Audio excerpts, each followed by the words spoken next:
નમસ્કાર, આપ જોઈ રહ્યા છો ન્યૂઝ 18 ગુજરાતી. આપની સાથે હું છું વિધાતા.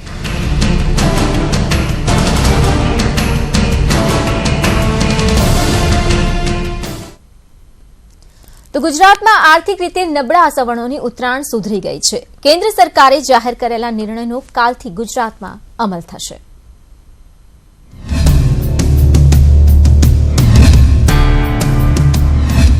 ચગ્યો અનામતનો પતંગ. અનામતનો ઉત્તરાયણથી અમલ. કેન્દ્ર સરકારે જાહેર કરેલા 10% સવર્ણ અનામતનો ઉત્તરાયણથી ગુજરાતમાં અમલ થશે. સરકારી નોકરી શિક્ષણમાં 10% અનામતનો લાભ મળશે. ભરતી અને પ્રવેશ સ્થગિત રાખી તેમાં પણ લાભ અપાશે. જોકે જાન્યુઆરી પહેલાની પરીક્ષાઓમાં અનામત લાગુ નહીં પડે. કેન્દ્રના નિર્ણયનો સૌપ્રથમ ગુજરાત સરકારે અમલ કર્યો છે. 10% અનામત SC/ST અને SC/BC ને મળવાપાત્ર 49% ઉપરાંતની રહેશે. સરકારોને જે સત્તા આપતું નોટિફિકેશન છે એ બધું જ ટૂંક સમયમાં બહાર પડશે.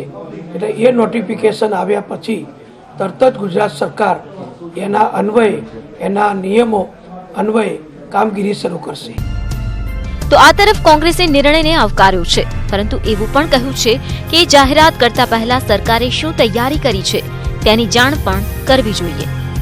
કીધું એમ ગુજરાતના મુખ્યમંત્રીએ લોકો સમક્ષ વિસ્તૃત આની માહિતી આપવી જોઈશે કે કઈ રીતે અને કઈ પદ્ધતિથી અમે આને લાગુ કરીશું. ખાલી જાહેરાત કરી દેવાથી એમની જવાબદારી પૂર્ણ નથી થતી.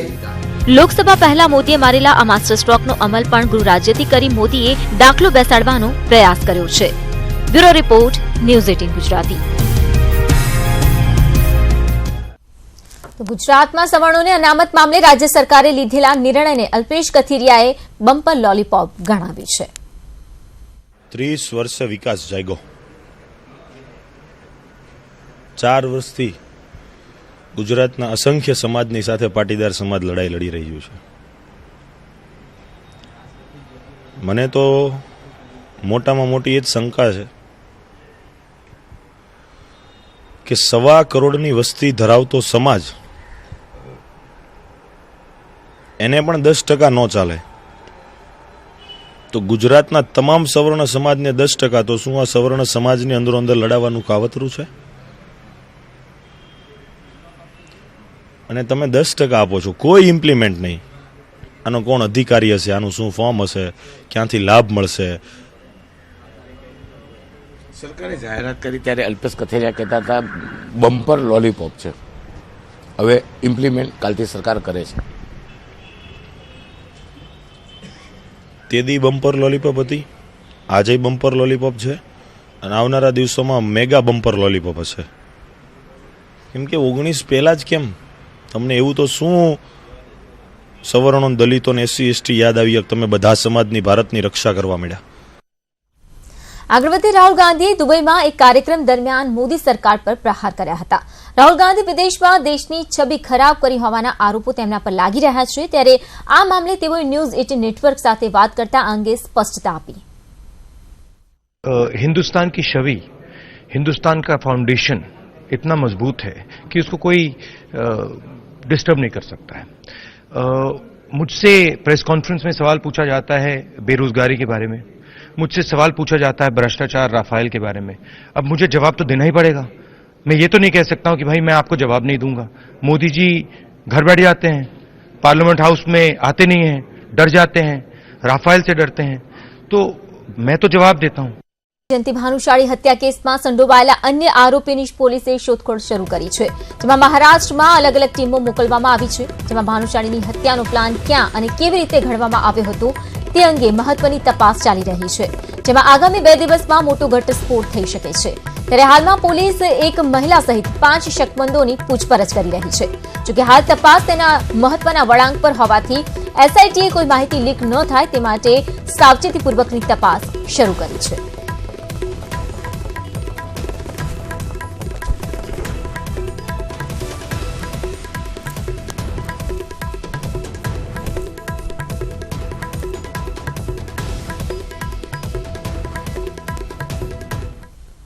આગળ વાત કરીએ બનાસકાંઠામાં પ્રેમીને મળવા ગયેલા યુવકનું મુંડન કરવાની બીજી ઘટના સામે આવી છે.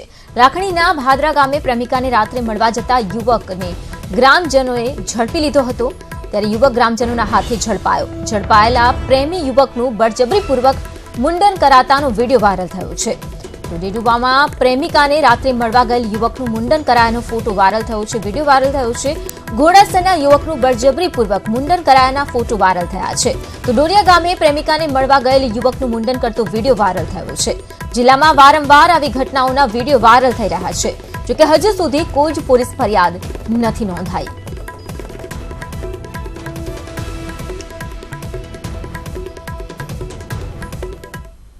ઉત્તરાયણના તહેવાર પહેલા રાજકોટમાં ફૂડ એન્ડ ડ્રગ્સ વિભાગે સપાટો બોલાવ્યો છે.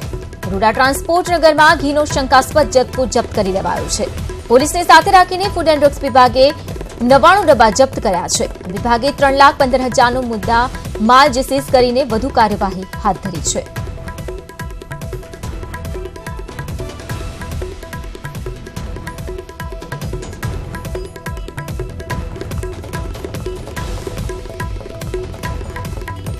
ફૂડ એન્ડ ડ્રગ્સ વિભાગે કાર્યવાહી હાથ ધરી છે. દરોડા પાડ્યા હતા જ્યાંથી જે જથ્થો મળી આવ્યો છે તેને સીઝ કરી દેવાયો છે. તો રાજકોટમાં ફૂડ એન્ડ ડ્રગ્સ વિભાગે સપાટો બોલાવ્યો છે. શંકાસ્પદ ઘીનો જથ્થો જપ્ત કરી લેવાયો છે.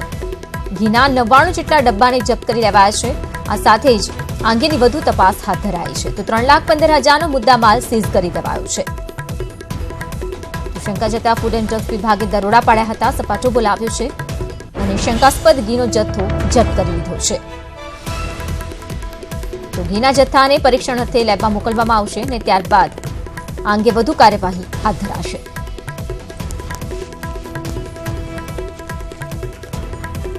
ઉત્તરાયણના તહેવાર નિમિત્તે ફૂડ એન્ડ ડ્રગ્સ વિભાગે દરોડા પાડ્યા છે, સપાટો બોલાવ્યો છે અને લોકોના સ્વાસ્થ્ય સાથે ચેડા ન થાય તે બાબતને લઈને કાર્યવાહી હાથ ધરાઈ છે.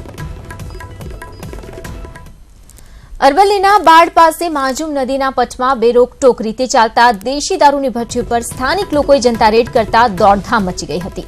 ગ્રામજનોએ દેશી દારૂના અડ્ડા અંગે સ્થાનિક પોલીસને અનેકવાર રજૂઆત કરી હતી, પણ સ્થાનિક પોલીસે કોઈ કામગીરી ન કરતા લોકોએ દરોડા પાડ્યા હતા, જેમાં સ્થાનિક લોકોના ટોળાને જોઈને બુટલેગરો નાસી ગયા હતા અને 200 લીટરથી વધારે દેશી દારૂ અને દારૂ બનાવવાના સાધનો પણ મોટા પ્રમાણમાં જપ્ત કર્યા હતા.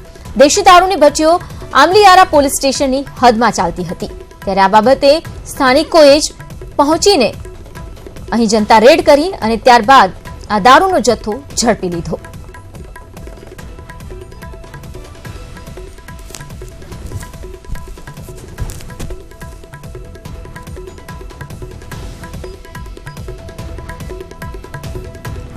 તો અનેકવાર રજૂઆતો કરવામાં આવી હતી, તેમ છતાં પણ પોલીસે કોઈ જ કાર્યવાહી ન કરતા સ્થાનિકો જાતે જ પહોંચ્યા, જનતા રેડ કરી. ત્યારે જનતાને પહોંચેલા જોઈને બુટલેગરો અહીંથી નાસી છૂટ્યા હતા. જોકે આ બાબતને લઈને સ્થાનિકો સીધો આક્ષેપ પોલીસ પર કરી રહ્યા છે. પોલીસની કામગીરીને લઈને સ્થાનિકો કેટલાક સવાલો ઉઠાવી રહ્યા છે. તો પોલીસે બુટલેગરો સાથે કોઈ કાર્યવાહી નહોતી કરી, કારણ કે આ પહેલા રજૂઆત કરાઈ હતી, તેમ છતાં. અમદાવાદના લાંભામાં આવેલ પ્રખ્યાત બળિયાદેવ મંદિરના બંને મુખ્ય પ્રવેશદ્વારને મંદિર ટ્રસ્ટ દ્વારા બંધ કરી દેવામાં આવતા વેપારીઓ આક્રોશમાં ભરાયા છે. 18 દિવસ પહેલા મંદિર ટ્રસ્ટ દ્વારા અચાનક બંને દરવાજાને બંધ કરી દેવાતા ભક્તો સીધા બસ સ્ટેન્ડથી મંદિરમાં પ્રવેશતા હોવાથી વેપારીઓના ધંધા પર સીધી અસર થઈ હતી, જેથી તાત્કાલિક અસરથી મંદિરના પ્રવેશદ્વાર ખોલવા માટે વેપારીઓ દ્વારા અપીલ કરવામાં આવી રહી છે. આ સાથોસાથ આક્ષેપ કરવામાં આવી રહ્યો છે કે બળિયાદેવ મંદિર ટ્રસ્ટના વહીવટદારો દ્વારા મંદિરની અંદર વિવિધ દુકાનો બનાવવાનો કારસો ઘડવામાં આવી રહ્યો છે. બોણી બી થતી નથી અને ધંધામાં એટલો બધો માર પડે છે. અમારા ઘર ચલાવવું પણ એટલું મુશ્કેલ પડી ગયું છે કે બાળકની ફીઓ ક્યાંથી કાઢવી, કે ઘરમાં અમારા ક્યાંથી અમારું ઘર પૂરું કરવું, એ અમારો અત્યારે મહત્વનો પ્રશ્ન એ થઈ ગયો છે. કેમ કે પહેલાં જે રોજના 50-60 ગ્રાહક આવતા એની જગ્યાએ 2-5 ગ્રાહક બી નહીં આવતા. અત્યારે જે દરવાજો 72 વર્ષથી ખુલ્લો છે, હાલ જ્યારની મંદિરની સ્થાપના થઈ ત્યારનો જ ખુલ્લો છે. આ લોકોએ અંગત બધું હેરાનગતિ કરીને બહારના જે 100-125 દુકાન છે, દુકાનવાળાને બધાને હેરાન કરે. તો આવતીકાલે જ્યારે ઉત્તરાયણ છે ત્યારે સ્વાદ રસિયા ઊંધિયું આરોગવા અત્યારથી જ ફરસાણની દુકાને પડાપડી કરી રહ્યા છે. તેવામાં શહેરીજનોના આરોગ્ય સાથે ચેડા ન થાય તે માટે આરોગ્ય વિભાગે ઊંધિયું અને જલેબી વેચતા વેપારીઓને ત્યાં દરોડા પાડ્યા. એએમસીના હેલ્થ વિભાગે અલગ અલગ 5 થી 6 ટીમ બનાવી શહેરના વિવિધ વિસ્તારોમાં કાર્યવાહી હાથ ધરી છે અને ઊંધિયું જલેબી ઉપરાંત સિંગ તલની ચીક્કીના નમૂના લઈને લેબોરેટરીમાં તપાસ અર્થે મોકલી દેવાયા છે.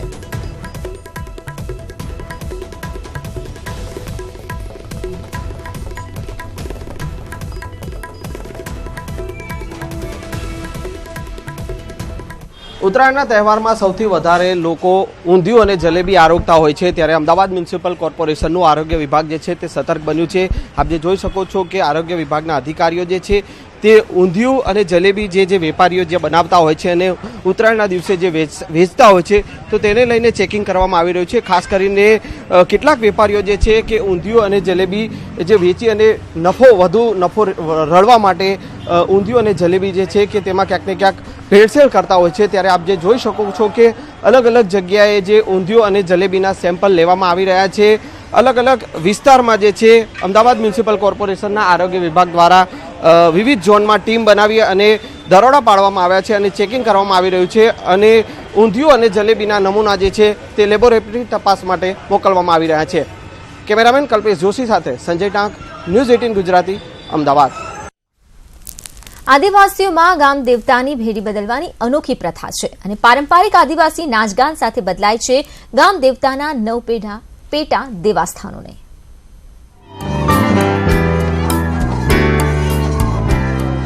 છોટાઉદેપુરના આસપાસના વિસ્તારમાં વસેલા આદિવાસીઓએ આજે પણ તેમના વારસાને સાચવી રાખ્યો છે, જે છે તેમનું પરંપરાગત આદિવાસી નૃત્ય.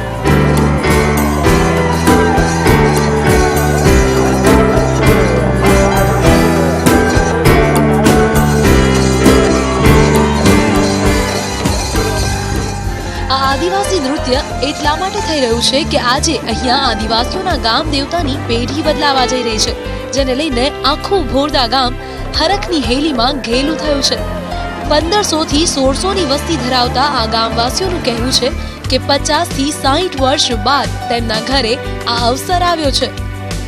ભોરદા ગામે અમારે આદિવાસી સંસ્કૃતિ પ્રમાણે બાબાદેવ તરીકે અમે પૂજીએ છીએ. એને 70 વર્ષ પહેલાં આ ફંક્શન કર્યું હતું. એ પ્રમાણે અમે યુવા તમામ ગામના થઈને એક આયોજન કર્યું છે સરસ મજાનું. 70 વર્ષ પહેલાં એવા અમારા બાપદાદા કર્યું હતું. એ પ્રમાણે અમે દેવ પૂજા અને દેવ હવનનું કામ અત્યારે અમે લીધું છે. અત્યારે અમે એક અઠવાડિયાથી મિનિમમ 9 ફળિયા મારા ભોરદા ગામના ભેગા થઈને સૈયારો પ્યાસથી આદિવાસી દેવોને ઉજવણી. 5 દિવસ સુધી ચાલનારા આ ઉત્સવમાં આસપાસના ગામના તમામ લોકો જોડાશે. એટલું જ નહીં, 5 દિવસ સુધી ઉત્સવમાં આવતા તમામ લોકો માટે જમવાનું પણ આ ગામમાં આયોજન કરવામાં આવ્યું છે. આ ગામ में खेती-बाड़ी में नोना रूपा में बाल बच्चों में हरिया परिया में आतेर में जातेर में कण कोठार में नोना गुजर में मोटा गुजर में બધે દેવની પૂજા કરીએ છીએ. શાંતિથી બધું ગામ છીમ વળે એમ કરીને ઝાડ બીને એના લીધે અમે દેવની પૂજા કરીએ છીએ. આ ઉત્સવ પાછળની લોકોની એક એવી પણ માનતા રહેલી છે કે દેવતા સૌને સાજા રાખે, ખેતરોમાં સારો પાક થાય તેવી કૃપા હંમેશ માટે તેમના પર બનેલી રહે. Bureau report, news 18 Gujarati. આ સાથે જ સમય છે સમાચાર સમાપ્તિનો, પણ વધુ સમાચાર અને અપડેટ્સ માટે આપ જોડાયેલા રહો ન્યૂઝ 18 ગુજરાતી સાથે. નમસ્કાર.